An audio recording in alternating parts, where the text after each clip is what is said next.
Hello everyone, welcome to break time classes. इस video में जो घटना चक्र की आंख वाली किताब आती है दृष्टि के, जिसका करंट अफेयर की इंपॉर्टेंस आपको पता ही होगी। हर बार यूपी पीसीएस के एग्जाम के पहले ये बुक आ जाती है और 90% जो है करंट अफेयर यहीं से आता है। और अभी आरओ का एग्जाम पहले, इसलिए इसको पहले रिलीज़ कर दिया गया है। और जितने भी आसपास एग्जाम है सबके लिए ये इंपॉर्टेंट होगी। इस वाले वीडियो में हम पूरा जो नेशनल करंट अफेयर है उसको कवर करेंगे। और अगर आपने ये पूरी आई दृष्टि वाली किताब पढ़ ली तो ये मान के चलिए कि जितना भी current affair UP PCS RO में पूछा जाता है वो यहीं से कवर हो जाता है। और ये सभी जितने भी नोट्स वगैरह हैं या फिर जो भी टेस्ट वगैरह है या फिर जो सब्जेक्ट वाइज नोट्स हैं, प्रीवियस ईयर पेपर हैं, वो सब के नोट्स के लिए आप आरओ का या यूपी पीसीएस का या दोनों का कंबाइंड ग्रुप भी चल रहा है, उसको चाहे तो ज्वाइन कर सकते हैं। जो नंबर दिया है इस पर व्हाट्सएप करके, जैसे ही आप व्हाट्सएप करेंगे आरओ ग्रुप डिटेल्स या यूपी पीसीएस या फिर कंबाइंड ग्रुप डिटेल्स, तो आपको एक डिटेल भेज दी जाएगी क्या क्या मिलेगा, कैसे ज्वाइन करना है, पूरा प्रोसेस में लिखा हुआ होगा। उसको प्रॉपर्ली पढ़कर ग्रुप को आप ज्वाइन कर सकते हैं। अब चलिए शुरू करेंगे। इसको बनाने में बहुत मेहनत लगी है और इसको बहुत ही शॉर्ट करके जितनी चीज़ें पूछी जाती हैं जो एग्ज़ाम के लिए हेल्पफुल रहती हैं पूरा कवर किया गया है। तो वीडियो को अभी से लाइक वगैरह कर दिया करिए, क्योंकि इससे थोड़ा सा मोटिवेशन मिलता है कि पसंद आ रही हैं चीज़ें। और कमेंट सेक्शन में बताइएगा पढ़ने के बाद कि आपको ये सीरीज़ कैसी लग रही है। अब सबसे पहला है यहाँ पर स्वच्छ सर्वेक्षण 2023। जब भी ये एग्ज़ाम होता है एक क्वेश्चन यहाँ से ज़रूर रहता है, तो इसको अच्छे से देख लीजिए। 8th ये एडिशन है, इसका 8वां संस्करण है। इसकी घोषणा की गई 11 जनवरी को राष्ट्रपति द्रौपदी मुर्मू जी के द्वारा। और टोटल इस बार इस सर्वेक्षण में 4477 शहरों को शामिल किया गया है। टोटल शामिल शहर 4477। और इसमें श्रेणियां कुछ बनाई जाती हैं।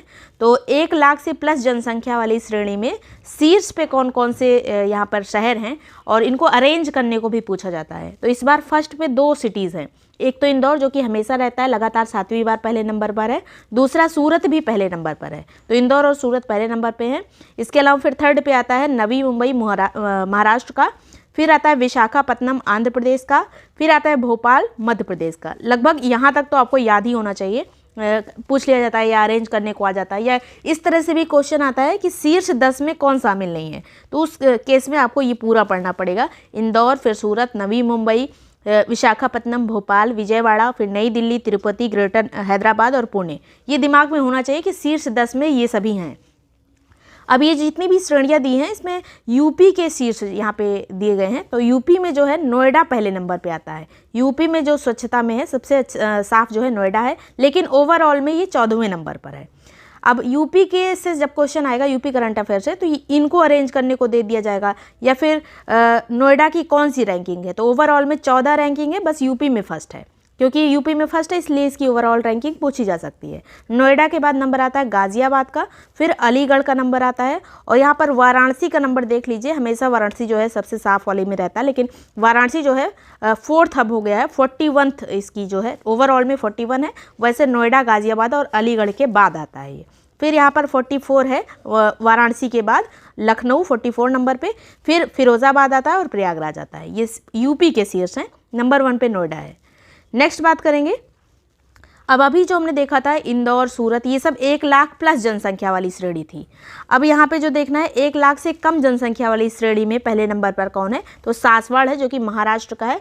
फिर सेकंड पे पाटन है जो कि यहाँ पर छत्तीसगढ़ का है। पाटन एनपी है, ये पूरा नाम इसका पाटन एनपी, जो कि छत्तीसगढ़ का है। इसमें बस पहला याद रखिए कि सासवाड़ जो है 1 लाख से कम श्रेणी में पहले नंबर पर है, और ये कहाँ का है, तो ये महाराष्ट्र का है। नेक्स्ट एक चीज़, जो सबसे स्वच्छ छावनी कौन सी है, छावनी वाला जो कैंट एरिया होता है वो महू सबसे स्वच्छ छावनी है मध्य प्रदेश की। और यहाँ पर एक और पुरस्कार दिया जाता है, सर्वश्रेष्ठ सफाई मित्र सुरक्षित शहर। तो सर्वश्रेष्ठ सफाई मित्र का जो पुरस्कार मिला है वो चंडीगढ़ को मिला है। इसके अलावा कचरा मुक्त की 5 स्टार रेटिंग जो मिली है वो नोएडा को मिली है। 5 स्टार रेटिंग मिली है नोएडा को कचरा मुक्त सिटीज़ में। अब 2024 के लिए जो स्वच्छ भारत मिशन गीत है, वो गीत कौन सा है 2024 के लिए, इस साल के लिए, तो नया संकल्प है, नया प्रकल्प है। ये गीत है इस बार का। इसके गायक हैं कैलाश खेर, जो कि पूछा जा सकता है, इंपॉर्टेंट है। नया संकल्प है, नया प्रकल्प है, गायक कैलाश खेर। नेक्स्ट यहाँ पर जो राज्य हैं, जितने भी राज्य हैं उनमें सबसे स्वच्छ राज्य कौन सा है, किसको रैंकिंग मिली है, तो महाराष्ट्र नंबर 1 पे है। सेकंड पे है मध्य प्रदेश, उसके बाद छत्तीसगढ़ का नंबर है, फिर उड़ीसा, उसके बाद तेलंगाना। अब यूपी का कोई भी एग्जाम देना है तो यूपी का भी पता होना चाहिए। तो यूपी जो है 9वें नंबर पर है, 9th इसका नंबर है। पहले पे महाराष्ट्र, सेकंड पे मध्य प्रदेश है। और यहाँ पर जो गंगा शहर है उनका अलग श्रेणी बनाई हुई है। तो शीर्ष 5 गंगा नगर कौन है स्वच्छता में, तो गंगा नगरों में नंबर 1 पे आ जाता है वाराणसी। गंगानगरों में नंबर 1 वाराणसी है, सेकंड पे प्रयागराज है, थर्ड पे बिजनौर है, उसके बाद चौथे नंबर पे हरिद्वार है, फिर कन्नौज है। अब ये देख लीजिएगा, मतलब यही मानना पड़ेगा आपको देखने में कैसा भी लगे, लेकिन शीर्ष पे पहले नंबर पे है वाराणसी, उसके बाद प्रयागराज है, फिर बिजनौर, फिर बाद में सबसे यहाँ पर चौथे नंबर पे आता है हरिद्वार। शीर्ष 3 पे यूपी के ही हैं, याद रखिएगा। नेक्स्ट बात करेंगे। अब पीएम जनमन एक योजना है, एक अभियान है, और ये क्या है तो प्रधानमंत्री जनजाति आदिवासी न्याय महाअभियान। इसकी शुरुआत 15 नवंबर 2023 को की गई। ये डेट इंपॉर्टेंट है 15 नवंबर, क्योंकि इसी दिन जनजातीय गौरव दिवस होता है, और उसी के अवसर पर जो है इस अभियान को लॉन्च किया गया है, जनमन अभियान। कहाँ से तो खूंटी झारखंड से। 15 नवंबर को झारखंड का स्थापना दिवस भी होता है। 15 नवंबर सन 2000 को बिहार से अलग होकर झारखंड बना था, और उसी दिन बिरसा मुंडा का बर्थडे भी होता है, तो उसको जनजातीय गौरव दिवस के रूप में मनाते हैं। नेक्स्ट यहाँ पर जो ये महाअभियान है, इसमें 75 पीवीटीजी समुदाय के विकास पर ध्यान केंद्रित किया जाएगा। पीवीटीजी जो होते हैं वो पर्टिकुलरली वनरेबल जो ग्रुप होते हैं, जैसे संवेदनशील जनजातीय जो समूह होते हैं, विशेष रूप से संवेदनशील जनजातीय समूह, उनके विकास पर यहाँ पर काम किया जाएगा। 75 ऐसे चूज़ किए गए हैं समूहों को, और इसके तहत जो है 9 मंत्रालय के माध्यम से 11 महत्वपूर्ण क्षेत्रों, जिसमें पक्का घर, सड़क, पाइप से जो जल आता है, ऐसे करके 11 क्षेत्रों को कवर किया गया है, और 9 मंत्रालय इसके लिए काम करेंगे। और ये जो है पीवीटीजी जो समुदाय है उसका कल्याण के लिए यहाँ पर काम किया जाएगा, और पीवीटीजी की 100% सभी योजनाओं तक पहुँच हो, ये भी इसमें सुनिश्चित किया जाएगा जनमन प्रोग्राम में। और इस मिशन के लिए पीएम जनमन मिशन के लिए 24,105 करोड़ रुपये मंजूर किए गए हैं, जो कि 2023-24 से लेकर 2025-26 तक के लिए किए गए हैं। और इस साल में 23-24 में ये भी चीज़ याद रखिए कि इस बार वाला जो बजट था 23-24 वाला, उसमें पीवीटीजी ग्रुप के लिए 15,000 करोड़ रुपए रखे गए थे। और ये इम्पॉर्टेंट है कि कितना इस बार के बजट में था, जो 23-24 वाला बजट था। ये जो है आरओ के एग्ज़ाम के लिए इम्पॉर्टेंट होगा। अगर यूपीपीसीएस के एग्ज़ाम के लिए तो 24 वाला बजट आएगा।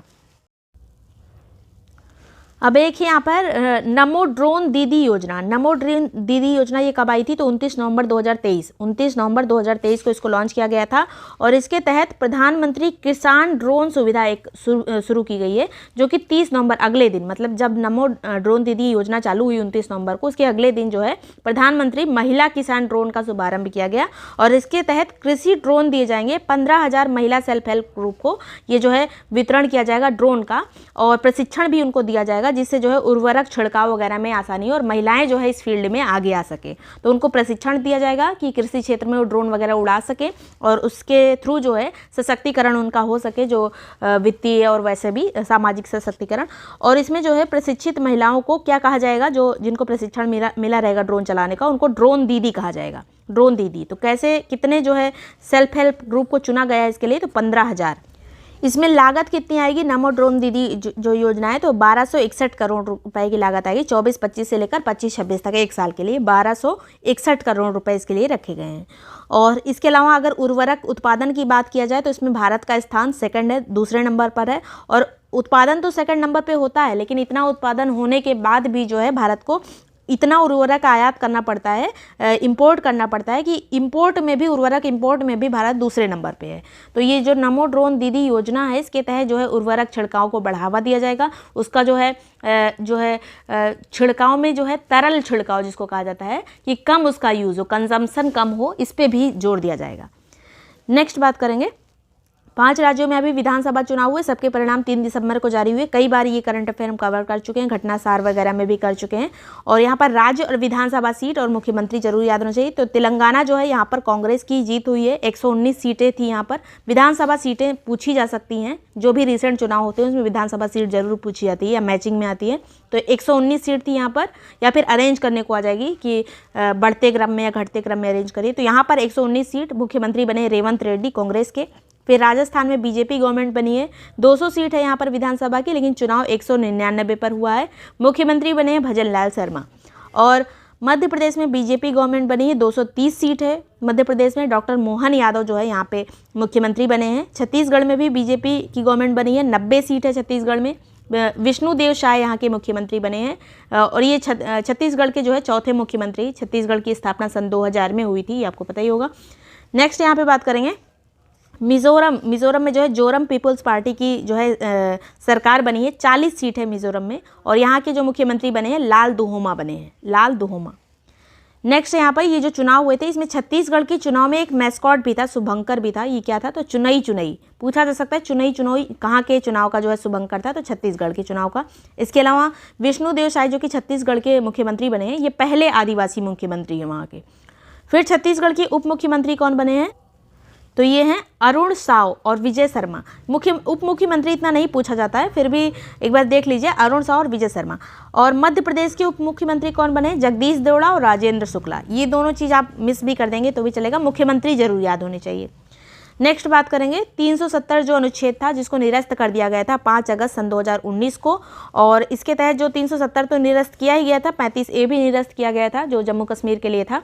तो इसको निरस्त का फैसला इसका बरकरार रखा है सुप्रीम कोर्ट ने। 11 दिसंबर 2023 को फिर से जो इसके निरस्त के बारे में जो सुप्रीम कोर्ट ने निर्णय दिया उसमें कहा था कि 370 का निरस्त होना बरकरार रहेगा। और इसमें अध्यक्षता किसने की थी? तो 5 सदस्यीय पीठ थी, अध्यक्षता की थी इस पीठ की DY चंद्रचूड़ ने, जो सुप्रीम कोर्ट की जजों की पीठ थी उसने। नेक्स्ट बात करेंगे जम्मू कश्मीर आरक्षण संशोधन विधेयक अभी 2023 आया है। इसमें जो है कौन से आरक्षण विधेयक का यहाँ पे संशोधन किया गया है? तो 2004 का जो विधेयक था, अधिनियम था, उस पर इसमें संशोधन किया गया है। और एक शब्द यहाँ पर जोड़ा गया है, कमजोर और वंचित वर्ग की जगह पर जो शब्द लिखा गया है अन्य पिछड़ा वर्ग। पहले लिखा था उसकी जगह पर कमजोर और वंचित वर्ग, अब उसकी जगह पर अन्य पिछड़ा वर्ग आ गया है। तो ये चीज़ इंपॉर्टेंट है और ये भी याद रखिएगा किस में संशोधन हुआ है। तो 2004 के अधिनियम में भी संशोधन किया गया है। अगला है यहाँ पर जम्मू कश्मीर पुनर्गठन संशोधन विधेयक 2023 एक आया है और इसमें जो है 2019 में जो पुनर्गठन अधिनियम आया था जिसके तहत जो है इसका पुनर्गठन किया गया था उसमें संशोधन किया गया है। और इसके तहत जम्मू कश्मीर विधानसभा में सीटों की संख्या 107 से बढ़ाकर 114 कर दी गई है। विधानसभा की सीटों की संख्या जम्मू कश्मीर में 114 कर दी गई है। और इसमें एक चीज़ सबसे ज़्यादा जो इम्पोर्टेंट है, जो POK वाला क्षेत्र है, पाकिस्तान ऑक्यूपाइड कश्मीर जो है, उसके लिए भी 24 सीटें आरक्षित की गई हैं। तो ये याद रखेगा POK के लिए कितनी आरक्षित की गई हैं? 24 सीटें। SC के लिए 7 सीटें आरक्षित हैं और ST समुदाय के लिए 9 सीटें। SC के लिए 7, ST के लिए 9 सीटें आरक्षित की गई हैं जम्मू कश्मीर में। अब जम्मू कश्मीर जो है काफ़ी चर्चित रहता है और इसके बारे में जो भी चेंजेस वगैरह होते हैं अभी जो है ये इम्पॉर्टेंट रहेंगे। नेक्स्ट बात करेंगे मेरा युवा भारत, युवाओं हेतु एक स्वायत्त निकाय है मेरा युवा भारत, और इसका शुभारंभ जो है शुरू किया गया था इसको 31 अक्टूबर 2023 को प्रधानमंत्री नरेंद्र मोदी के द्वारा। और एकता दिवस होता है 31 अक्टूबर को, उसी दिन मेरा युवा भारत को शुरू किया गया है। एक तरह का एक निकाय है, एक संस्था टाइप का है ये। और इसमें जो है युवा कार्यक्रम और खेल मंत्रालय भारत सरकार के द्वारा इसको स्थापित किया गया है। और ये एक फिजिकल मंच है। फिजिकल मतलब फिजिकल प्लस डिजिटल, यहाँ पर फिजिकल और डिजिटल दोनों की बात की जाएगी। इसमें युवाओं को सक्रिय किया जाएगा, मतलब उनका देश की प्रगति में योगदान सक्रिय रूप से हो सके, उसी के लिए है मेरा युवा भारत। 31 अक्टूबर को इसको लॉन्च किया गया था, ये याद रखिएगा। किस मंत्रालय के द्वारा? तो युवा कार्यक्रम और खेल मंत्रालय के द्वारा। नेक्स्ट है आज़ादी के अमृत महोत्सव का समापन कब हुआ आधिकारिक रूप से? तो 31 अक्टूबर 2023 को इसका समापन हुआ है। और किस प्रोग्राम से इसका समापन हुआ है? तो मेरी माटी मेरा देश अभियान के जो कलश यात्रा समारोह था उसी के समारोह के बाद जो है इसका जो है समापन हो गया है। और आज़ादी का अमृत महोत्सव जो 75 साल हो गए हैं हमारी आज़ादी के, इसलिए मनाया जा रहा है। और अमृत महोत्सव की आधिकारिक शुरुआत कब हुई थी? तो 12 मार्च 2021 से इसकी शुरुआत हो गई थी। 2021 से 12 मार्च 2021 को जब 75 साल हमारी आज़ादी के उसी साल 21 को हुए थे, तो उसी बार से शुरुआत हुई थी और अभी तक चल रहा था ये 31 अक्टूबर 2023 तक। और मेरी माटी मेरा देश के साथ ये समाप्त हुआ है। और इसमें जो है ये जो पूरा अमृत महोत्सव वाला टाइम पीरियड था, इसमें जो उत्कृष्ट प्रदर्शन वाले राज्य थे, नंबर 1 पे किसने सबसे अच्छा प्रदर्शन किया? तो जम्मू कश्मीर ने पहले नंबर पर, उसके बाद गुजरात आता है, फिर हरियाणा और राजस्थान। पहले नंबर पर जम्मू कश्मीर का प्रदर्शन रहा है अमृत महोत्सव के दौरान। और अमृत महोत्सव के दौरान कौन से मंत्रालय का सबसे अच्छा प्रदर्शन रहा है? तो विदेश मंत्रालय का। सेकंड पे रक्षा मंत्रालय आता है, फिर रेल मंत्रालय और शिक्षा मंत्रालय। नंबर 1 पे विदेश मंत्रालय रहा इस टाइम पीरियड के दौरान। फिर 31 अक्टूबर को कर्तव्य पथ पर जो है अमृत महोत्सव स्मारक का भी शिलान्यास किया गया था। ये जिस दिन ये लास्ट था उसी दिन जो है अमृत महोत्सव स्मारक भी बनाया गया था, उसका शिलान्यास किया गया था। इसके अलावा अब मेरी माटी मेरा देश कार्यक्रम क्या है? तो 9 अगस्त से 31 अक्टूबर 2023 तक ये कार्यक्रम चला था और इसकी टैगलाइन थी मिट्टी को नमन वीरों को वंदन। जो हमारे शहीद वगैरह हैं उनके याद के लिए जो है कार्यक्रम चलाया गया था, मेरी माटी मेरा देश। और इसको कौन चला रहा था, तो केंद्रीय युवा कार्यक्रम और खेल मंत्रालय, इसके अलावा संस्कृति मंत्रालय, दोनों ने मिलकर इसको जो है इस कार्यक्रम को चलाया था। मेरी माटी मेरा देश। नेक्स्ट है नमो भारत ट्रेन, जो भारत की पहली रैपिड रेल सेवा है और इसका जो है नाम है RRTS, regional rapid transit system. इसके तहत जो है दिल्ली NCR वाले जो एरिया हैं उसको आसपास के राज्यों से कनेक्ट किया जाएगा। तो इसका उद्घाटन किया गया है 20 अक्टूबर 2023 को और ये ट्रेन शुरू हो गई 21 अक्टूबर को, लेकिन ये उद्घाटन किया गया था 20 अक्टूबर को। और पहला जो इसका खंड है, पहला जो इसका स्टेज है, मतलब 17 किलोमीटर का जो पूरा ट्रैक है, इसको लॉन्च कर दिया गया है, इसको मतलब शुरू कर दिया गया है। साहिबाबाद से दुहाई डिपो तक ये शुरू हुआ है और दोनों जो स्टेशन कहाँ पर हैं, तो गाजियाबाद में है। टोटल इसकी लंबाई रहेगी 180 किलोमीटर। अभी जो है 17 किलोमीटर का शुभारंभ किया गया है 20 अक्टूबर 2023 को। और क्या है ये RRTS। और ऐसे बहुत सारी जगहों को, जैसे आसपास की जो राज्य हरियाणा, राजस्थान वगैरह को दिल्ली से कनेक्ट किया जाएगा। नेक्स्ट बात करेंगे, उत्तर प्रदेश का जलीय जीव किसको घोषित किया गया है, तो गंगा डॉल्फिन को 6 अक्टूबर 2023 को। 2009 में गंगा डॉल्फिन को राष्ट्रीय जीव का दर्जा मिला था और आधिकारिक रूप से इसको अधिसूचित कब कर दिया गया था, ये एक चीज़ याद रखिएगा, जलीय जीव का दर्जा इसको 2009 में मिला था और इसको अधिसूचित किया गया था 2010 में। तो कहीं 2009 लिखा रहता है, कहीं 2010, इसमें बिल्कुल भी कन्फ्यूजन, यहाँ पर जलीय जीव की दर्जा की बात की जा रही है। अगर अधिसूचित आएगा उसमें तो 2010 हो जाएगा ये। और अब पूछा जा सकता है कि यहाँ पे तो ये तो राष्ट्रीय जलीय जीव की बात की जा रही थी, यूपी ने अभी इसको जलीय जीव घोषित कर दिया है 6 अक्टूबर 2023 को। और IUCN की लिस्ट में जो है इंडेंजर्ड कैटेगरी में है, संकटग्रस्त श्रेणी में है ये गंगा डॉल्फिन।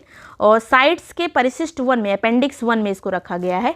तो ये दोनों याद रखेगा, स्टेटमेंट बन सकता है UPPCS में। गंगा डॉल्फिन का वैज्ञानिक नाम क्या है, तो प्लैटनिस्टा गैंगेटिका इसका वैज्ञानिक नाम है। इसके अलावा एक और राज्य मछली चर्चा में रही थी, घोल मछली, जो कि गुजरात ने इसको अपनी राज्य मछली घोषित किया है। इसको गोल्ड फिश भी कहा जाता है।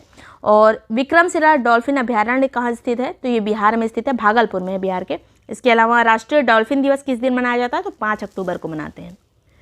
नेक्स्ट बात करेंगे, आयुर्वेद ज्ञान नैपुण्य पहल, ये एक चलाई जा रही है, किसके द्वारा, तो ये केंद्रीय आयुर्वेदीय विज्ञान अनुसंधान परिषद नई दिल्ली के द्वारा ये चलाई जा रही है।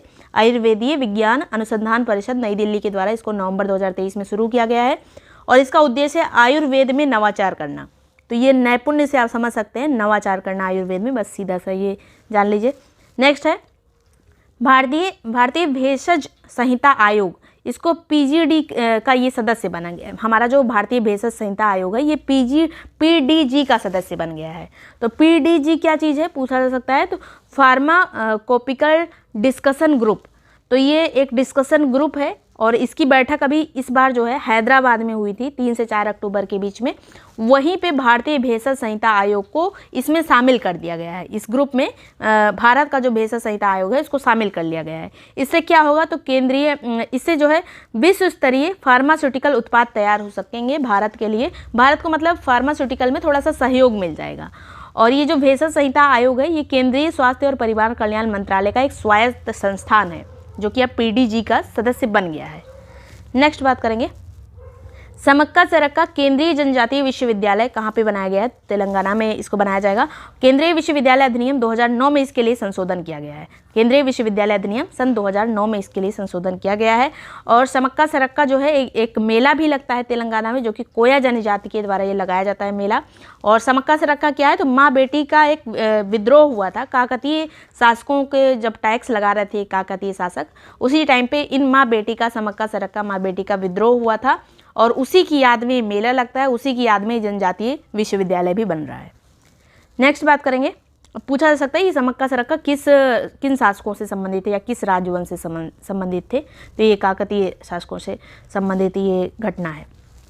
ट्रैवल फॉर लाइफ ये एक मिशन है, ट्रैवल फॉर लाइफ, और मिशन लाइफ के अंतर्गत ये आता है। मिशन लाइफ जो है इसको कब शुरू किया गया था, तो मिशन लाइफ को 20 अक्टूबर 2022 को स्टैच्यू ऑफ लिबर्टी से इसको शुरू किया गया था। गुजरात से, स्टैच्यू ऑफ लिबर्टी गुजरात से इसको शुरू किया गया था मिशन लाइफ को। और अब जो लॉन्च किया गया है वो है ट्रैवल फॉर लाइफ। इसको 27 सितंबर 2023 को विश्व पर्यटन दिवस के अवसर पर इसको जो है भारत मंडपम नई दिल्ली से लॉन्च किया गया है ट्रैवल फॉर लाइफ को। और ये जो है केंद्रीय पर्यावरण, वन और जलवायु परिवर्तन मंत्रालय, संयुक्त राष्ट्र विश्व पर्यटन संगठन जो है UNWTO और UNEP यानी संयुक्त राष्ट्र पर्यावरण कार्यक्रम UNEP, इन तीनों की भागीदारी से इसको जो है लॉन्च किया जा रहा है ट्रैवल फॉर लाइफ। हमारा जो मंत्रालय है जलवायु वाला उसका, वो, और WTO जो है पर्यटन वाला, और UNEP जो है पर्यावरण वाला, तीनों ने मिलकर ये ट्रैवल फॉर लाइफ को 27 सितंबर 2023 को लॉन्च किया है। किस मिशन के अंतर्गत? तो मिशन लाइफ के अंतर्गत, जो कि 2022 का मिशन है। नेक्स्ट यहाँ पर ये जो ट्रैवल फॉर लाइफ है, इसके दो स्रोत हैं, दो इसके जो घटक हैं। पहला स्वच्छता के लिए ट्रैवल फॉर लाइफ, दूसरा ग्रामीण पर्यटन के लिए ट्रैवल फॉर लाइफ। अभी ये जो है ये जो ट्रैवल फॉर लाइफ है, 8 केंद्रीय विषय इसके होंगे। एक तो ऊर्जा की बचत इसमें बात की जाएगी, जल की बचत, सिंगल यूज प्लास्टिक का बहिष्कार, अपशिष्ट को कम करना, स्थानीय व्यवसायों और समुदायों का सशक्तिकरण, स्थानीय संस्कृति और धरोहर का सम्मान, ये सब इसमें शामिल होंगे। इसके अलावा स्थानीय खाद्य पदार्थों का सेवन, प्राकृतिक धरोहर का संरक्षण। मतलब टोटल जो इसमें बात की गई है ट्रैवल फॉर लाइफ में, कि आप हर जगह घूमिए, लेकिन वहाँ के स्थानीय चीज़ों को भी इंपॉर्टेंस दीजिए जहाँ आप घूमने जा रहे हैं, और वहाँ के पर्यावरण का भी ख्याल रखिए। टोटल ये बात है। नेक्स्ट बात करेंगे, पर्यटन एक प्रतियोगिता भी हुई थी, पर्यटन ग्राम प्रतियोगिता। इसमें 5 गाँवों को गोल्ड मिला, 10 गाँवों को रजत मिला यानी सिल्वर, और 20 गाँवों को कांस्य पदक मिला है। तो यहाँ पर गोल्ड वाला याद रखिए, 5 गोल्ड में नंबर 1 पे दावर को मिला है गोल्ड, जो कि जम्मू कश्मीर का है। इसके अलावा सरमोली फिर जो कि उत्तराखंड का है, रेइक जो कि मिजोरम का है, कंथाल्लुर जो कि केरल का है, और मंडला जो कि मध्य प्रदेश का गाँव है। तो ये जो है दावर, इसमें जरूर याद रखिएगा, दावर को जम्मू कश्मीर का गाँव है, इसको पर्यटन क्षेत्र में गोल्ड मिला है। तो ये 5 हैं जिसको गोल्ड मिला है। नेक्स्ट बात करेंगे, भारत ऑर्गेनिक्स ब्रांड, ये क्या है? तो NCOL द्वारा आयोजित एक संगोष्ठी में जैविक पदार्थों को बढ़ावा देने के लिए केंद्रीय गृह और सहकारिता मंत्री अमित शाह द्वारा भारत ऑर्गेनिक्स ब्रांड, ये जो है ये वाला ब्रांड जो है 6 उत्पादों को जारी किया गया है। 6 उत्पादों के लिए ये ब्रांड जारी किया गया है। अब ये जो है एक चीज़ याद रखिए कि ये जो बेसिकली ये है कि जो जैविक उत्पाद हैं उनको बढ़ावा देने की बात की जा रही है, उन्हीं को ब्रांडिंग दी गई है। ऐसे 6 उत्पाद जैविक उत्पाद हैं जिनको ब्रांडिंग दी गई है भारत ऑर्गेनिक्स ब्रांड नाम से। और ये जो अब यहाँ पे ये चीज़ पूछा जा सकता है कि NCOL क्या है? तो राष्ट्रीय सहकारी ऑर्गेनिक्स लिमिटेड इसको कहा जाता है। इसका गठन 11 जनवरी 2023 को हुआ था। जो 11 जनवरी 2023 को इसका गठन हुआ था, और इसका पंजीकरण जो सोसाइटी एक्ट है उसके तहत जो पंजीकरण हुआ था वो 25 जनवरी को हुआ था। बस ये याद रखिए कि NCOL कब स्थापित हुआ था? जनवरी 2023 में। और इसका मुख्यालय कहाँ है? तो आनंद, गुजरात में। बस इतना याद रखना है। और ये क्या कर रहा है? तो ये जैविक उत्पादों को इसके तहत जो है ब्रांडिंग उनकी की जा रही है। किस नाम से? भारत ऑर्गेनिक्स ब्रांड के नाम से। नेक्स्ट बात करेंगे, एकात्मकता की मूर्ति यानी स्टैच्यू ऑफ वननेस, ये किसकी प्रतिमा है? तो आदि शंकराचार्य की ये प्रतिमा है, और इसकी लंबाई है 108 फीट, जो कि वॉकिंग मुद्रा में, चलती हुई मुद्रा में कांसे से बनी हुई है। कहाँ पे ये स्टैच्यू ऑफ वननेस का अनावरण किया गया है? तो ओंकारेश्वर, मध्य प्रदेश में, और शिवराज सिंह चौहान के द्वारा इसका अनावरण किया गया था। और वहीं पे जो है एक अद्वैत लोक संग्रहालय का भी शिलान्यास किया गया है। अद्वैत लोक संग्रहालय पूछा जा सकता है, चर्चित रहा है। कहाँ पर स्थित है? तो ये मध्य प्रदेश में है, और ओंकारेश्वर में। और आदि शंकराचार्य का जन्म कहाँ पे हुआ था? तो कालरी ग्राम, केरल में हुआ था। और आदि शंकराचार्य ने 4 मठ स्थापित किए थे, श्रृंगेरी, पुरी, द्वारका और बद्रीनाथ में। अभी ये चीज़ याद रखिएगा, वननेस किसकी मूर्ति है? तो आदि शंकराचार्य की, 108 फीट ऊंची, वॉकिंग मुद्रा में है, चलती हुई मुद्रा में है, टहलने वाली मुद्रा में, कांसे से बनी हुई है। नेक्स्ट एक और प्रतिमा चर्चा में रही थी, BR अम्बेडकर की 19 फीट की प्रतिमा का अनावरण मैरीलैंड, अमेरिका में किया गया था। इसको स्टैच्यू ऑफ इक्वलिटी कहा जाता है। और ये जो है हैदराबाद की अम्बेडकर प्रतिमा की रेप्लिका है, मतलब उसी की प्रतिकृति है, जो कि मैरीलैंड, अमेरिका में लगी है। तो पूछा जा सकता है कि BR अम्बेडकर की प्रतिमा अभी हाल ही में कहाँ पे, मतलब भारत के अलावा, भारत से बाहर कहाँ पे स्थापित की गई है? तो मैरीलैंड, अमेरिका में। नेक्स्ट बात करेंगे, राष्ट्रीय हल्दी बोर्ड का गठन किया गया है 4 अक्टूबर 2023 को। 4 अक्टूबर 2023 को हल्दी बोर्ड बना है, और इसका जो उद्देश्य है 2030 तक भारत द्वारा हल्दी निर्यात $1 बिलियन तक पहुंचाने का इसमें लक्ष्य रखा गया है। 2030 तक कितना? $1 बिलियन पहुंचाने का लक्ष्य रखा गया है। इस हल्दी बोर्ड का गठन इसीलिए किया गया है। और वर्तमान की बात करें तो भारत हल्दी का सबसे बड़ा उत्पादक भी है, सबसे बड़ा उपभोक्ता भी है, और सबसे बड़ा निर्यातक भी है। फिर भी इसका जो निर्यात है हमें बढ़ाना है, क्योंकि जिस चीज़ में हम अच्छे होते हैं उसमें बेस्ट और करने की कोशिश करते हैं। तो 1 बिलियन तक ये पहुंचाना है। इसके अलावा वैश्विक उत्पादन में भारत का हिस्सा कितना है? जितना भी उत्पादन होता है पूरे विश्व में, उसका 75% हल्दी जो है भारत प्रोड्यूस करता है। और भारत के राज्यों में नंबर 1 पे हल्दी महाराष्ट्र प्रोड्यूस करता है, उसके बाद फिर तेलंगाना है, फिर कर्नाटक है। हल्दी का प्रमुख जो बायो एक्टिव है, जिससे जो उत्प्रेरक कहा जाता है, जिसको जैविक उत्प्रेरक, वो है करक्यूमिनाइड्स। ये पूछा जा सकता है स्टेटमेंट में, यूपीपीसीएस में। तो इसका जो प्रमुख जैव उत्प्रेरक है वो है करक्यूमिनाइड्स, उसको कहा जाता है। हल्दी का कुल कौन सा है, तो जिंजीबेरेसी कुल है, क्योंकि चर्चा में रहा इसलिए पूछा जा सकता है। नारी शक्ति वंदन अधिनियम 2023 ये किससे संबंधित है, तो महिला आरक्षण से संबंधित है। 106वां संविधान संशोधन अधिनियम के तहत ये जो है लाया गया है, और यहाँ पे अधिनियम की बात की जा रही है। अब विधेयक आ जाएगा तो 128वां ये विधेयक है। विधेयक उतना नहीं पूछा जाता, लेकिन अधिनियम पूछा जाता है, तो 106वां ये संविधान संशोधन अधिनियम है। इसके तहत जो है लोकसभा और विधानसभा में महिलाओं के लिए 33% जो है सीट आरक्षण की बात की गई है। और अभी तक केवल जो है पंचायत स्तर पर ही आरक्षण होता था, 1/3 जो होते हैं 30% आरक्षण होता था पंचायतों में, और वो होता था 243D के तहत, आर्टिकल नंबर 243D के तहत जो है ये आरक्षण दिया जाता था। लेकिन अब लोकसभा और विधानसभा में भी इस अधिनियम के द्वारा, नारी शक्ति वंदन अधिनियम के द्वारा 33% आरक्षण होगा। और अब एक चीज़ और याद रखिए कि जो SC ST के लिए लोकसभा में 131 सीटें आरक्षित हैं पहले से, वो आर्टिकल नंबर 330 के तहत आरक्षित हैं। और ये जो है अतः इन वर्गों है तो 33% स्वतः ही महिलाओं के लिए हो जाएंगी। जो SC ST के लिए आरक्षित है इतनी, उसमें 1/3 महिलाओं के लिए आरक्षित स्वतः ही हो जाएंगी। ये चीज़ अलग से उसमें है मेंशन।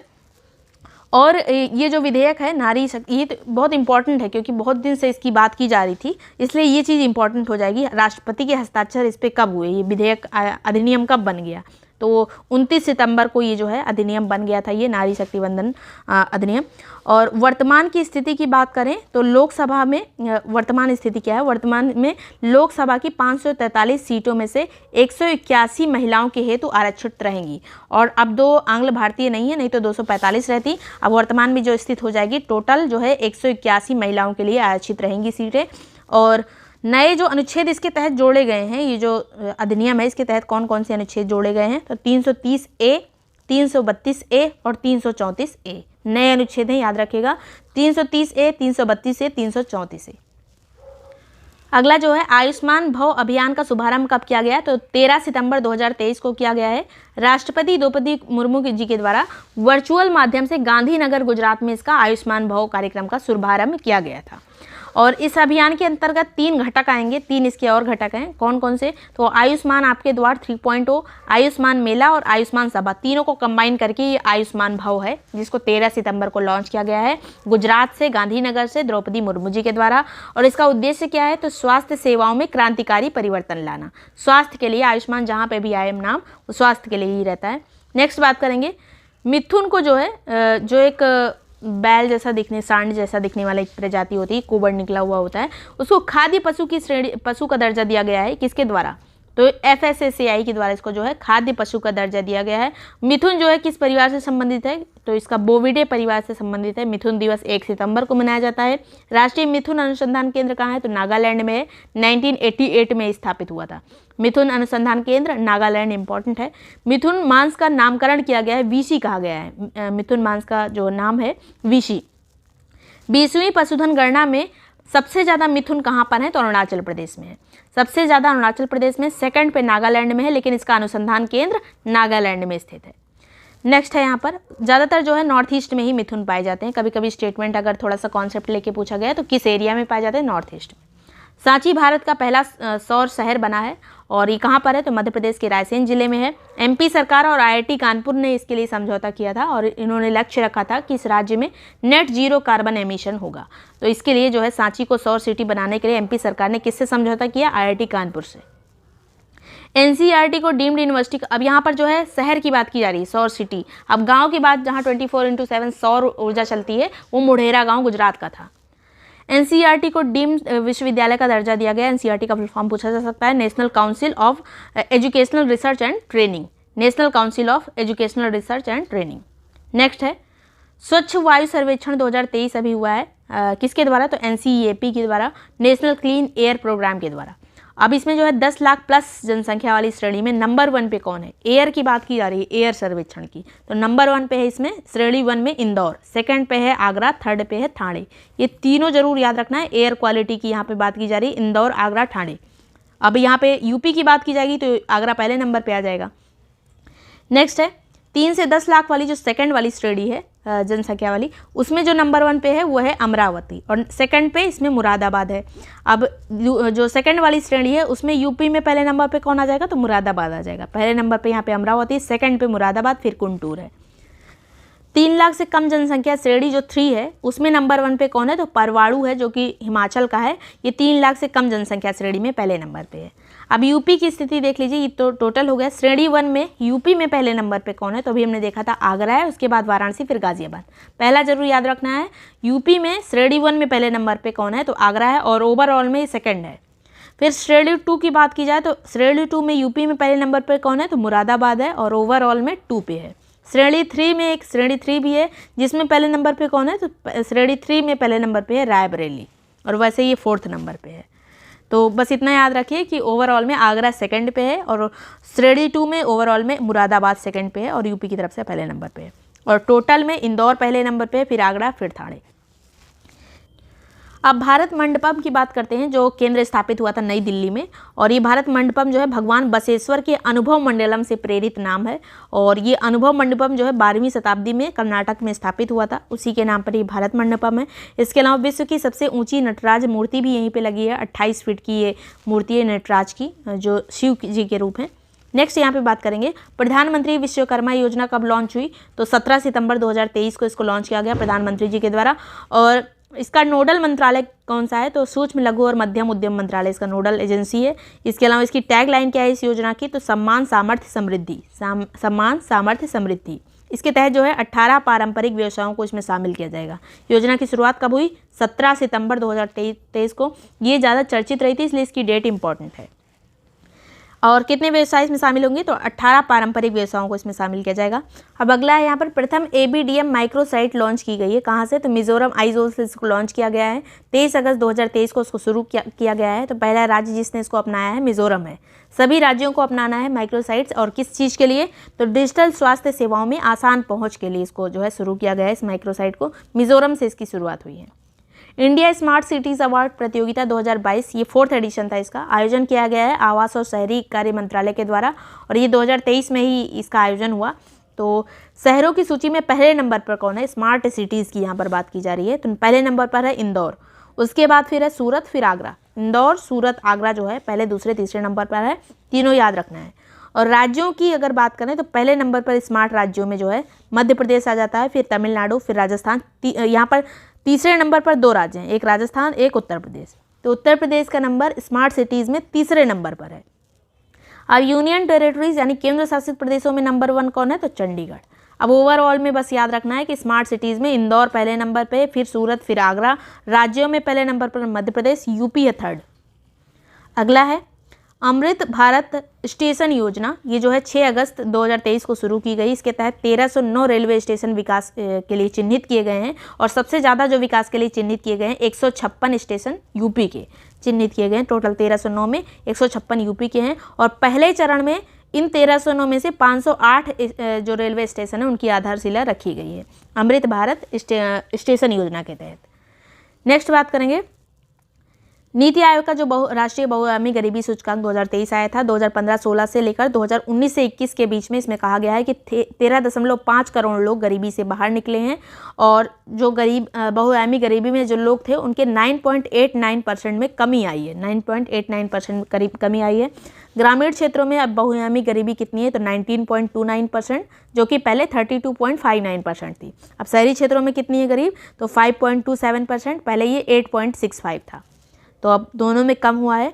इसके अलावा ये जो सूचकांक है पूरा 12 SDG पर आधारित है और 3 आयाम पर आधारित है। शिक्षा, स्वास्थ्य और जीवन स्तर पर आधारित ये पूरा जो सूचकांक है ये।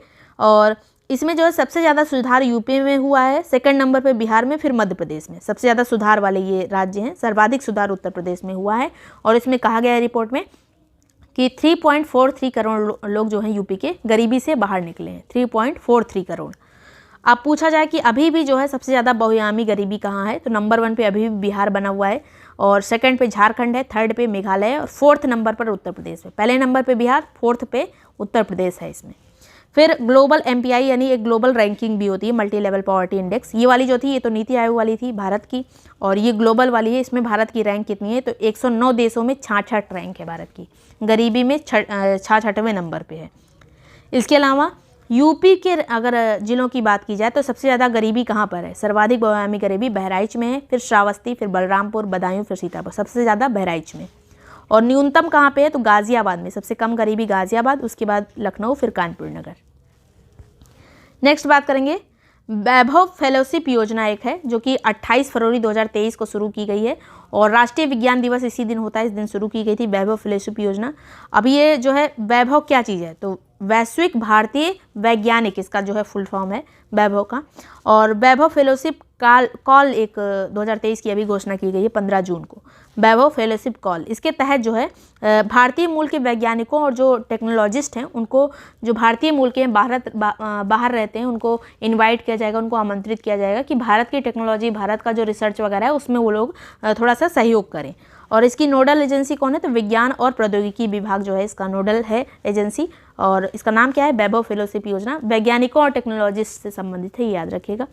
नेक्स्ट बात करेंगे माहिर जो है ये क्या है तो mission on advanced and high impact research, तो ये माहिर है। और शुभारंभ इसका कब किया गया था, शुभारंभ किसके द्वारा इसका किया गया है तो केंद्रीय विद्युत मंत्रालय और नवीन और नवीकरणीय ऊर्जा मंत्रालय के द्वारा माहिर को शुरू किया गया है। इसका मेन चीज़ ये है कि विद्युत की बात यहाँ पर की जाएगी और मेन रूप से जो है नवीकरणीय ऊर्जा की इसमें बात की जाएगी। 2023-24 से लेकर 27-28 तक के लिए है। उद्देश्य इसका भारत में उन्नत विद्युत प्रौद्योगिकी है तो विनिर्माण केंद्र को स्थापित करना। और इसका जो सचिवालय सेक्रेटरियाट जो बनाया गया है इसका, इस मिशन का पूरे, तो बेंगलुरु में वो होगा, माहिर का जो सचिवालय है बेंगलुरु में होगा। नेक्स्ट बात करेंगे 5th state food safety index 2023 आया है, जारी करता है FSSAI। और जो है इसको विश्व खाद्य सुरक्षा दिवस 7 जून को इसको जारी किया गया था, 7 जून को होता है विश्व खाद्य सुरक्षा दिवस। और इसमें बड़े राज्यों में नंबर 1 पे आता है केरल, उसके बाद पंजाब, फिर तमिलनाडु, फिर मध्य प्रदेश, फिर उत्तर प्रदेश 5वें नंबर पे, उत्तर प्रदेश 5वें नंबर पे, याद रखिएगा। और ये जो है रैंकिंग, ये वाली जो बड़े राज्यों वाली रैंकिंग पूछ ली जाती है कि शीर्ष 5 पे कौन है, उसको अरेंज करिए। पहले केरल, फिर पंजाब, फिर तमिलनाडु, फिर मध्य प्रदेश, फिर उत्तर प्रदेश 5वें नंबर पे। और छोटे राज्यों में नंबर 1 पे गोवा है, यूनियन टेरेटरी में नंबर 1 पे खाद्य फूड सेफ्टी में जम्मू कश्मीर है। और यहाँ पर जो अंतिम में है लास्ट वाले में, ये तो शीर्ष हो गए, और अंतिम में भी तीनों रैंकिंग में बड़े राज्यों में लास्ट पे है बिहार, छोटे राज्यों में लास्ट पे है मिजोरम, यूनियन टेरिटरी में संघ शासित प्रदेश में लक्षद्वीप लास्ट पे है। तो याद रखना है नंबर 1 पे केरल है। अगला है निष्पादन ग्रेडिंग सूचकांक। ये जो निष्पादन ग्रेडिंग सूचकांक है ये शिक्षा के लिए दिया गया है, राज्यों और केंद्र शासित प्रदेशों को ग्रेडिंग दी गई है, इंडेक्स जारी किया गया है ये, और ये शिक्षा मंत्रालय के द्वारा जारी किया गया है इसको ग्रेडिंग को। और इसमें जो है 10 ग्रेड बनाए गए हैं, दक्ष, उत्कर्ष, अति उत्तम, उत्तम, प्रचेष्ट 1, प्रचेष्ट 2, प्रचेष्ट 3, फिर आकांक्षी 1, आकांक्षी 2, आकांक्षी 3, इस तरह से बनाया गया है। तो ये जो शीर्ष 5 है, दक्ष, उत्कर्ष, अति उत्तम, उत्तम, प्रचेष्ट, इसमें कोई राज्य नहीं आता। और 6th नंबर पे, पहले 5 पे कोई राज्य या यूनियन टेरिटरी नहीं है। जो 6वां ग्रेड है इनका, उसमें चंडीगढ़ और पंजाब है। तो शीर्ष अगर पूछा जाए निष्पादन ग्रेडिंग सूचकांक या शिक्षा के बारे में पूछा जाए तो नंबर 1 पे आ जाता है चंडीगढ़ और पंजाब। इनको प्रचेष्ट 2 में डाला गया है, प्रचेष्ट 2 का इनको दर्जा दिया गया है, शीर्ष में रखा गया है। इसके अलावा इसका जो 7th ग्रेड है, 7th ग्रेड में गुजरात, केरल, महाराष्ट्र, पुदुचेरी, तमिलनाडु, ये सब आ जाते हैं प्रचेष्ट 2 के अंतर्गत और 7th ग्रेड में। अब यूपी की बस इतना याद रखना, यूपी किस में है तो यूपी आकांक्षी 2 राज्यों में है, आकांक्षी 2 यानी 9th ग्रेड पे है, इसमें लास्ट, सेकंड लास्ट है ये। लास्ट पे कौन है 10वें ग्रेड पे सबसे नीचे, तो अरुणाचल, मेघालय और मिजोरम की स्थिति सबसे खराब है, आकांक्षी 3 में इनको डाला गया है, यूपी आकांक्षी 2 में है। और शीर्ष पे कौन है तो चंडीगढ़ और पंजाब। नेक्स्ट है NIRF इंडिया रैंकिंग 2023, ये इसका 8th एडिशन अभी आया है, 5 जून 2023 को इसको जारी किया गया है। और इसमें समग्र रूप से नंबर 1 पे कौन है NIRF रैंकिंग में तो IIT मद्रास है, फिर सेकंड पे IISc बेंगलुरु आ जाता है, फिर IIT दिल्ली आता है, फिर बॉम्बे, फिर कानपुर। अब यूपी में पहले नंबर पे आ जाएगा IIT Kanpur. NIRF India ranking जो आई है इसमें यूपी की तरफ से पहले नंबर पे है IIT कानपुर, वैसे इसका ओवरऑल में 5वां स्थान है और पूरे में जो है IIT मद्रास पहले नंबर पे है। नेक्स्ट है यहाँ पर इसमें जो कई श्रेणियाँ बनाई गई हैं, तो ये तो था समग्र वाली में नंबर 1 पे मद्रास आ जाता है IIT मद्रास, और विश्वविद्यालय श्रेणी में पहले नंबर पर IISc बेंगलुरु है, भारतीय विज्ञान संस्थान बेंगलुरु। और कॉलेज श्रेणी में पहले नंबर पर है मिरांडा हाउस दिल्ली का कॉलेज। अनुसंधान श्रेणी, रिसर्च श्रेणी में नंबर 1 पे है IISc बेंगलुरु, तो विश्वविद्यालय में भी अनुसंधान में भी। नवाचार श्रेणी में है IIT कानपुर, जो ओवरऑल में 5th पे था, वो नवाचार में पहले नंबर पे है। प्रबंधन श्रेणी में IIM अहमदाबाद जो है पहले नंबर पे मैनेजमेंट स्टडी में। कृषि में जो है भारतीय कृषि अनुसंधान संस्थान नई दिल्ली पहले नंबर पे है। इसके अलावा वास्तुकला में IIT रुड़की पहले नंबर पे है। विधि यानी लॉ में national law school of India university जो कि बेंगलुरु की है, ये पहले नंबर पे है। चिकित्सा में एम्स दिल्ली पहले नंबर पे है। नेक्स्ट बात करेंगे, नया संसद भवन का उद्घाटन हुआ 28 मई 2023 को। डेट इंपॉर्टेंट है, 28 मई 2023 को प्रधानमंत्री नरेंद्र मोदी जी के द्वारा इसका उद्घाटन किया गया। इसी दिन 75 रुपये का सिक्का और स्मारक डाक टिकट भी जारी किए गए थे। भवन का डिजाइन जो है HCP design planning and management private limited Gujarat के द्वारा इसको बनाया गया है। HCP डिज़ाइन प्लानिंग याद रखिएगा, अहमदाबाद की कंपनी है, मतलब गुजरात की, वहाँ उसने बनाया भवन का डिज़ाइन। आकार इसका कैसा है नए वाले संसद का? त्रिभुजाकार है। 64,500 स्क्वायर मीटर में ये फैला हुआ है। इसके अलावा 3 द्वार इसमें बनाए गए, 3 गेट हैं, ज्ञान द्वार, शक्ति द्वार और कर्म द्वार। ये याद रखना है, ज्ञान द्वार, शक्ति द्वार और कर्म द्वार। निम्न में से कौन सा द्वारों में शामिल नहीं है, इस तरह से क्वेश्चन आता है। ज्ञान, शक्ति, कर्म इसमें है। क्षमता लोकसभा की 888 सीट है। और ये जो लोकसभा की संरचना है वो मयूर के आधार पर, जो हमारा नेशनल बर्ड है उसके आधार पर बना हुआ है। और राज्यसभा में टोटल सीटें, क्षमता जो है 384 सीट की है। और इसका जो है नेशनल पुष्प के आधार पर इसकी संरचना बनी हुई है राज्यसभा की। इसके अलावा प्रांगण में इसके बीच में जो है बरगद का वृक्ष है। संगोल की भी इसमें स्थापना की गई थी, जो काफ़ी चर्चित रहा था। संगोल क्या है? तो तमिल धार्मिक मठ द्वारा जवाहरलाल नेहरू को दिया गया था ये संगोल मठ। और ये जो है चोल राजाओं के द्वारा इसको यूज़ किया जाता था संगोल को। और ये एक सत्ता हस्तांतरण का प्रतीक हुआ करता था उस टाइम पे। तो किस राजवंश से संबंधित था? चोल राजाओं से संबंधित था। नेक्स्ट है उड़ान 5.2 का शुभारंभ कर दिया गया है। और इसके तहत जो है छोटे विमानों के लिए दूर दराज में कनेक्टिविटी कैसे निर्धारित की जाए छोटे विमानों के द्वारा, उसको यहाँ पर उसकी बात की जाएगी 5.2 में। तो उड़ान जो है इसकी घोषणा उड़ान 5.2 की कब हुई? तो 25 जुलाई 2023 को हुई। हेली शिखर सम्मेलन खजुराहो मध्य प्रदेश में आयोजित हुआ था, वहीं पे इसकी घोषणा की गई थी। इसके जो हमारे मंत्री हैं ज्योतिरादित्य सिंधिया के द्वारा इसकी जो है घोषणा की गई थी उड़ान 5.2 की। इसके अलावा 5.1 में जो है हेलीकॉप्टर मार्गों की बात की गई थी। उड़ान योजना ओवरऑल कब आई थी? तो कई इसके चरण आ चुके हैं। तो उड़ान योजना पहली बार जो इसके तहत जो उड़ान हुई थी उड़ान योजना के तहत, वो अप्रैल 2016 में पहली उड़ान थी इसके तहत, शिमला से दिल्ली। नेक्स्ट बात करेंगे, कर्नाटक विधानसभा के चुनाव हुए। कुल सीटें यहाँ पर विधानसभा की कितनी है? तो 224। जीत किसकी हुई? तो कांग्रेस की 135 सीट कांग्रेस को मिली थी। बीजेपी सेकंड पे रहा जिसको 66 सीट मिली थी। मुख्यमंत्री बने सिद्धारमैया, उप मुख्यमंत्री DK शिवकुमार। मुख्यमंत्री सिद्धारमैया याद रखिएगा। कर्नाटक में विधानसभा सीटें कितनी है? 224, कांग्रेस की गवर्नमेंट है। अगला है ऑपरेशन समुद्रगुप्त। ये क्या है? तो नारकोटिक्स कंट्रोल ब्यूरो के द्वारा इसको शुरू किया गया था। और इसके तहत जो नशीले पदार्थों की तस्करी होती है उसको रोकने के लिए अभियान ऑपरेशन था। और इसके तहत, इसी ऑपरेशन के तहत 13 मई 2023 को इस अभियान के तहत 2500 किलोग्राम मैथेम्फेटामाइन जो भी है, ये एक नशीला पदार्थ है, इसको जब्त किया गया था। और ये अभी तक की सबसे बड़ी जब्ती थी तो नशीले पदार्थों की। तो ये ऑपरेशन समुद्रगुप्त कहलाया था। नेक्स्ट बात करेंगे, यहाँ पे जो कुछ पॉइंट है, जैसे अफीम उत्पादक जिसको स्वर्ण त्रिभुज कहा जाता है, उसके अंतर्गत गोल्डन ट्रायंगल के अंतर्गत कौन कौन आता है? तो शीर्ष जो अफीम उत्पादक है थाईलैंड, म्यांमार, लाओस, ये इनको गोल्डन ट्रायंगल कहा जाता है। और स्वर्ण अर्धचंद्र किसको कहा जाता है? तो ये जो है पाकिस्तान, अफगानिस्तान और ईरान, ये भी जो हैं अफीम के बड़े उत्पादक हैं। पाकिस्तान, अफगानिस्तान, ईरान, तो इसको स्वर्ण अर्धचंद्र कहा जाता है। नेक्स्ट बात करेंगे, पहला भारतीय वायुसेना विरासत केंद्र कहाँ पे स्थापित हुआ है? तो चंडीगढ़ में स्थापित हुआ है 8 मई 2023 को। इसका उद्घाटन किया गया है वायुसेना विरासत केंद्र का। मणिपुर हिंसा जो हुई थी मार्च 2023 में, जब मणिपुर उच्च न्यायालय ने मैतेई समुदाय को ST में डालने का जो है ST में डालने के विचार करने के लिए मणिपुर गवर्नमेंट को बोला था, वहाँ के हाई कोर्ट ने।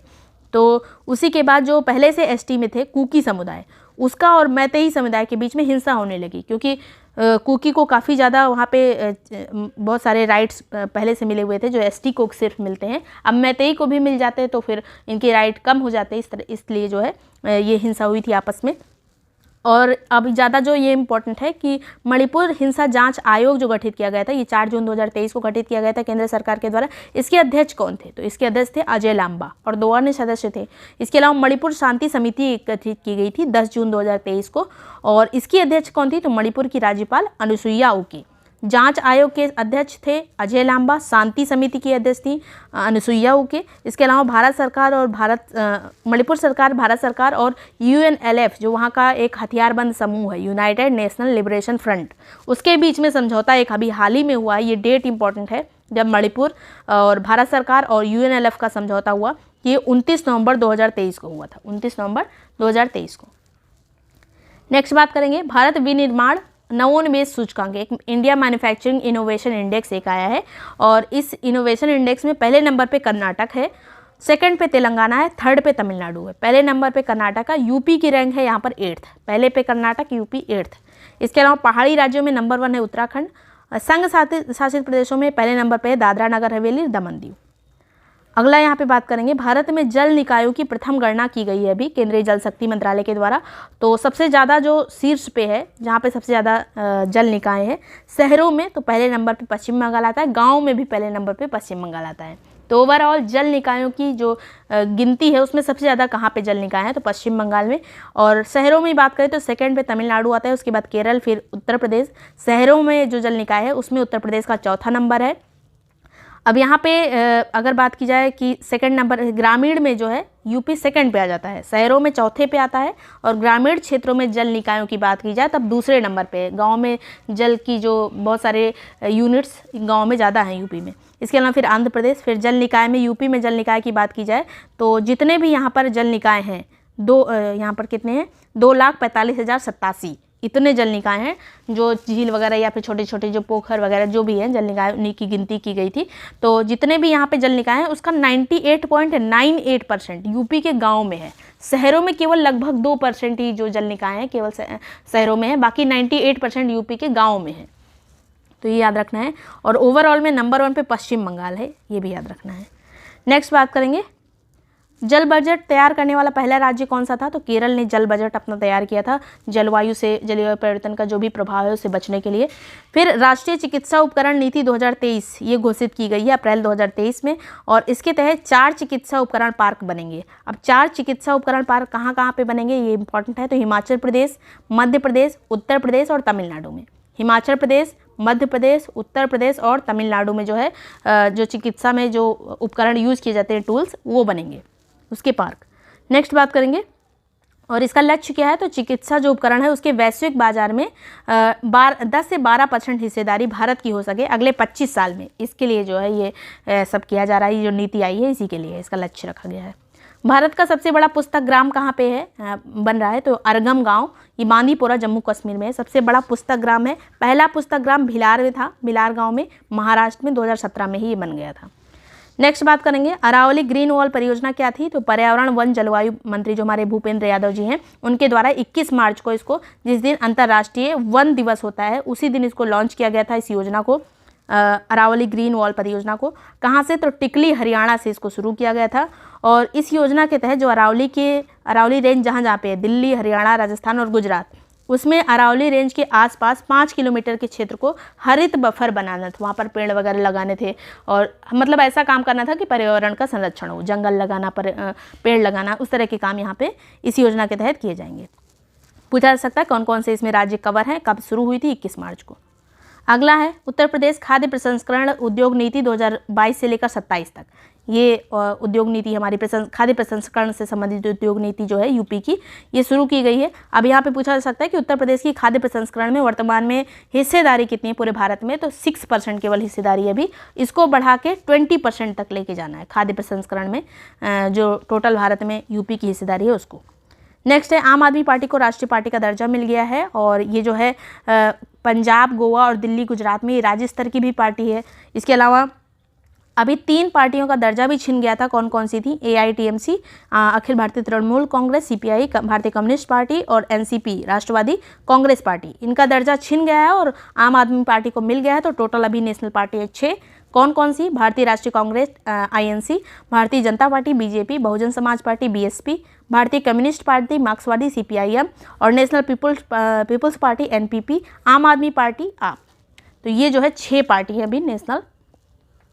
नेक्स्ट बात करेंगे वाइब्रेंट विलेज प्रोग्राम VVP, ये क्या है, तो इसकी घोषणा अभी बजट 2023-24 में की गई थी और ये जो है इसका उद्देश्य था सीमावर्ती उत्तरी सीमा पे जो हमारे गांव हैं उनकी कनेक्टिविटी और विकास पे काम किया जाए। जो भी हमारे गांव सीमा पर स्थित है, तो उत्तरी सीमा पर खास करके हिमालयी वाली जो सीमा है, उनके गांवों का विकास करना है। इसको लॉन्च किया गया था 10 अप्रैल 2023 को अमित शाह जी के द्वारा। कहाँ से? अरुणाचल प्रदेश से किबीथू गांव से इसको शुरू किया गया था।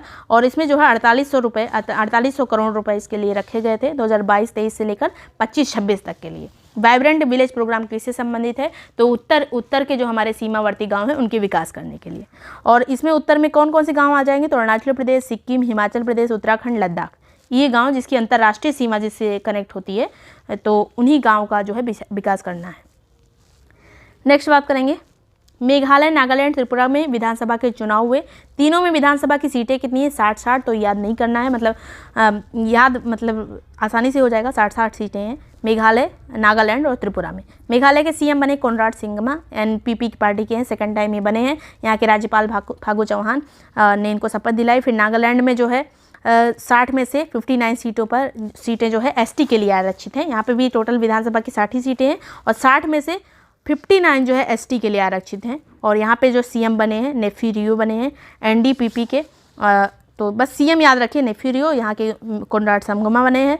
और नागालैंड में एक खास बात और कि हेखानी जाकलू जो है दीमापुर से 3rd से, और सलहौतु ओनुसु क्रूज ये जो है पश्चिमी अंगामी जिले से ये विधायक निर्वाचित हुई हैं, होने वाली महिलाएं हैं। और पहली बार ये महिलाएं जो है नागालैंड में विधायक बनी हैं। तो ये नाम याद रखना है, हेखानी जाकलू काफ़ी चर्चित रही थी, तो ये महिला विधायक है नागालैंड की।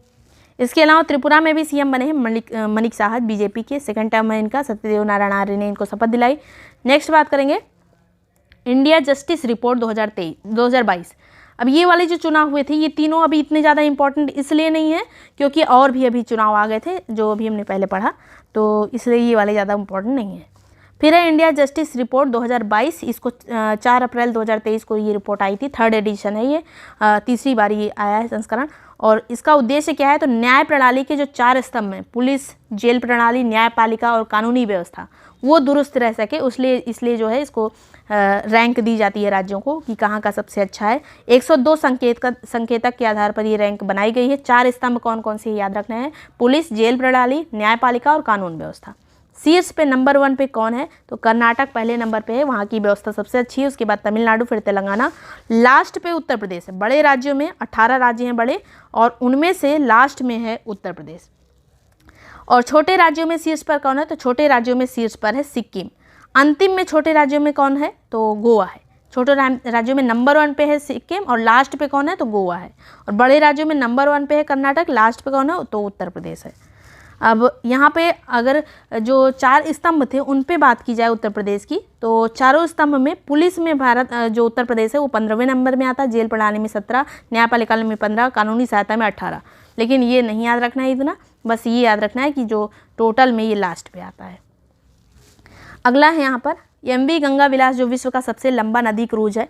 ये इसका जो है इसको प्राइवेट संचालक के रूप में इसको चलाया जा रहा है, तो मेसर सतारा रिवर क्रूज इसको के द्वारा ये संचालित है। इसकी लंबाई कितनी है ये ज़्यादा इंपॉर्टेंट है, तो ये 62.5 मीटर इसकी लंबाई है, चौड़ाई 12.8 मीटर, लंबाई जरूर याद रखिएगा 62.5 मीटर।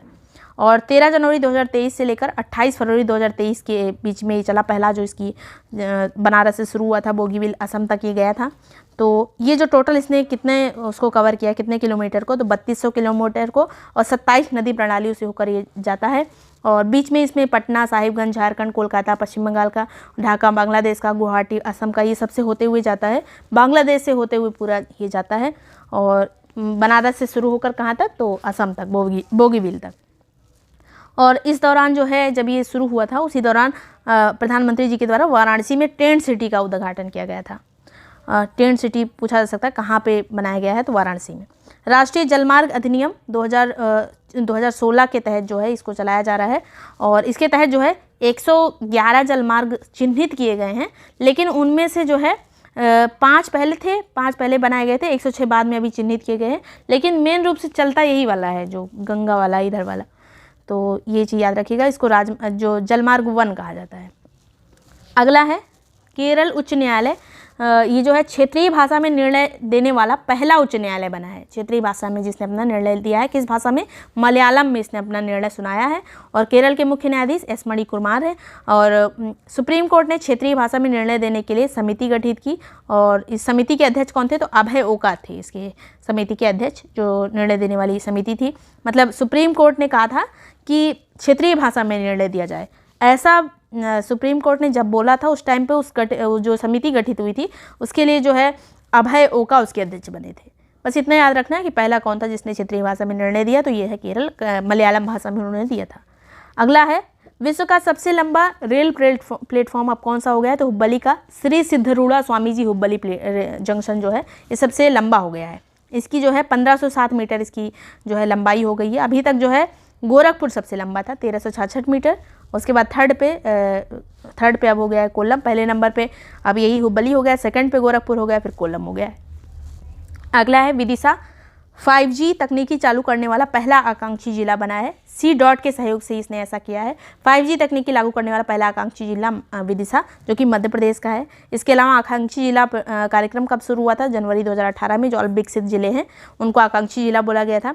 टोटल आकांक्षी जिलों की संख्या 112 है। यूपी में इसमें 8 हैं: बहराइच, बलरामपुर, चंदौली, चित्रकूट, श्रावस्ती, सिद्धार्थनगर, सोनभद्र। ये सब चेंज होता रहता है, इसलिए इतना याद नहीं रखना। बस ये याद रखना है कि 5G तकनीकी लागू करने वाला आकांक्षी जिला पहला कौन सा है? तो विदिशा है। कोल्लम जो है भारत का पहला संविधान साक्षर जिला बना है। कोल्लम कहाँ का है? तो केरल का है। संविधान यहाँ पर लोगों को समझाया जाएगा, तो इसके लिए 2000 प्रशिक्षक भी हैं जिनको सीनेटर्स कहा गया है। और सीएम यहाँ के पिनराई विजयम, राज्यपाल आरिफ मोहम्मद खान। नेक्स्ट है यहाँ पर राष्ट्रीय ग्रीन हाइड्रोजन मिशन। ये 4 जनवरी 2023 को शुरू किया गया है। प्रारंभिक व्यय इसका कितना रखा गया है? तो 19,744 करोड़ रुपए। जनवरी में इसको शुरू किया गया है राष्ट्रीय ग्रीन हाइड्रोजन मिशन को। 2030 तक इसमें कुछ लक्ष्य रखे गए हैं। 5 ट्रिलियन मीट्रिक टन हरित हाइड्रोजन उत्पादन। इसके अलावा प्रतिवर्ष ये है 5 मीट्रिक टन। इसके अलावा रिन्यूएबल एनर्जी में 125 गीगावाट की वृद्धि, 8 लाख करोड़ से अधिक का निवेश, 6 लाख से अधिक रोजगार, 1 लाख करोड़ रुपए के जीवाश्म ईंधन आयात में कमी, ग्रीन हाउस उत्सर्जन में 50 मिलियन मीट्रिक टन की कमी। तो टोटल जो है हर चीज़ में जो है पर्यावरण को ही प्रोत्साहन दिया गया। बस इतना याद रखिए कि जनवरी 2023 में इसको शुरू किया गया है। और कुछ जो ये लक्ष्य रखे गए हैं, अगर इस याद हो पाए तो इसको याद कर लीजिए। नेक्स्ट यहाँ पे बात करेंगे वायनाड जो है केरल में जो है, यहाँ पे सभी जनजातीय लोगों को बुनियादी दस्तावेज प्रदान करने वाला ये पहला जिला बन गया है। वायनाड ने अपने सभी जनजातीय समूहों को बुनियादी दस्तावेज दे दिए हैं। भारत का सबसे बड़ा तरल अपशिष्ट उपचार संयंत्र कहाँ पे लगा है? तो तिरुपति नगर निगम के द्वारा आंध्र प्रदेश में लगाया गया है। CSIR और नीरी द्वारा विकसित ये फाइटोरेट तकनीकी के द्वारा इसको जो है बनाया गया है आंध्र प्रदेश तिरुपति नगर निगम के द्वारा। और इसके तहत जो है विनायक सागर झील जो है उसके जल को पुनः रीयूज़ किया जा सकेगा। एशिया का सबसे बड़ा सीवेज उपचार संयंत्र कहाँ लगा है? तो नई दिल्ली में विकसित किया जा रहा है। सीवेज उपचार वाली की बात की जा रही है। और ये जो है अपशिष्ट उपचार है तिरुपति नगर निगम का। जो पहला अपशिष्ट उपचार है, तरल अपशिष्ट उपचार, वो तिरुपति नगर निगम के द्वारा। सीवेज उपचार पहला तो नई दिल्ली के द्वारा। अगला है हाउसिंग सोसाइटी के लिए भारत का पहला सौर संयंत्र कहाँ पे लगा है? तो एक विवेरिया कंडोमिनियम मुंबई में लगा है। और इसकी ये मतलब ये बिल्डिंग है एक, उस पर ये लगाया गया सौर संयंत्र, मतलब उसके लिए ये बना है। और ये प्लांट जो लगा हिमायत नगर महाराष्ट्र में, ये प्लांट 3.125 मेगावाट का ये प्लांट है, जो कि Tata power renewable energy limited के द्वारा लगाया गया है। तो ये बस याद रखिएगा कि विवेरिया कंडोमिनियम ये मुंबई की जो सोसाइटी है, हाउसिंग सोसाइटी के लिए पहला सौर संयंत्र है। अगला यहाँ पे बात करेंगे केरल देश का पहला पूर्ण डिजिटल बैंकिंग राज्य बन गया है। पूर्ण डिजिटल बैंकिंग राज्य जो है केरल बन गया है। और RBI के डिजिटल भुगतान पारिस्थितिकी तंत्र का विस्तार और गहनता योजना के तहत इसको जो है RBI के तहत मतलब इसको बनाया गया है पहला डिजिटल बैंकिंग राज्य। इस योजना के तहत जो है त्रिशूर पहला पूर्ण डिजिटल बैंकिंग वाला जिला बना था। और अब जो है पूरा केरल ही पूर्ण डिजिटल बैंकिंग के आधार पर हो गया है। स्मार्ट कार्यक्रम क्या है? ये scope for main streaming Ayurveda research in teaching professional. Smart कार्यक्रम किससे संबंधित है? तो आयुर्वेदा रिसर्च से संबंधित है। और स्मार्ट कार्यक्रम किसके द्वारा चलाया जा रहा है? तो आयुष मंत्रालय के द्वारा आयुर्वेद अनुसंधान के लिए इसको चलाया गया है। 2 जनवरी 2023 को उसको शुरू किया गया था। तो ये पूरा जो है 1 साल का करंट अफेयर आई दृष्टि वाला खत्म हो गया है। और वीडियो पसंद आया हो तो यूज़फुल लगा हो, लाइक वगैरह सब्सक्राइब वगैरह कर दिया करिए अगर नहीं किया है तो। और कमेंट में बताइएगा कि वीडियो कैसा लगा।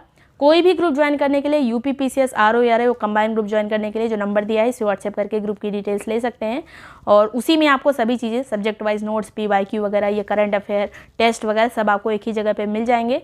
और थैंक यू सो मच।